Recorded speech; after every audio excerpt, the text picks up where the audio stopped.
Ka Society of Labours and Development Agency haka Sien ka Nyngkong kan Pynlong ya ka Khusam ya ki Riew Donsap haka Jylla haka khatwei trik urumpang ar hazar arpulai ha anton holaim kram. Kani ka society ka dei ka bala ithu da ka sarkar Jylla bar kani ka Khusam kan kuntup ya ka Best Startup of the Year, Best Entrepreneur, Best Women Leader, Best Small Business, Best Businessman Woman of the Year, Best Photography Videography, Best Director, Best Skill, Best Pageant Holder, Best Sports Person, Best Makeup Artist but Best Artist. Kani ka society ka khot ka wer ki Riew Donsap ha ka Jylla bakin wan baneshim benta da ka ba register ya la de la ni phone ha un number nyaw Riew ar nyaw khandai Riew lai ar saw ki ba job ha ka ni ka sngi kin yob an lej baneshim benta na ka benta ka national award ha Delhi. The agency has organized an event called the Jylla Award to be held on the 11th of Feb 2023 at Anton Hall in Khusam.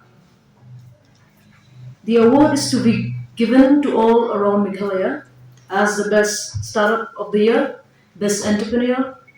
Best Woman Leader, Best Small Business, Best Businessman, Businesswoman, Best Photographer, Videographer, Best Director, Best Skills, Best Pageant Holder, Best Sport Person, Best Makeup Artist, Best Artist, Best Actress, Best Actor. Nominate yourself and register to the first platform where your skills and hardware were being recognized. For more information and for registration, please contact this number 7627963324.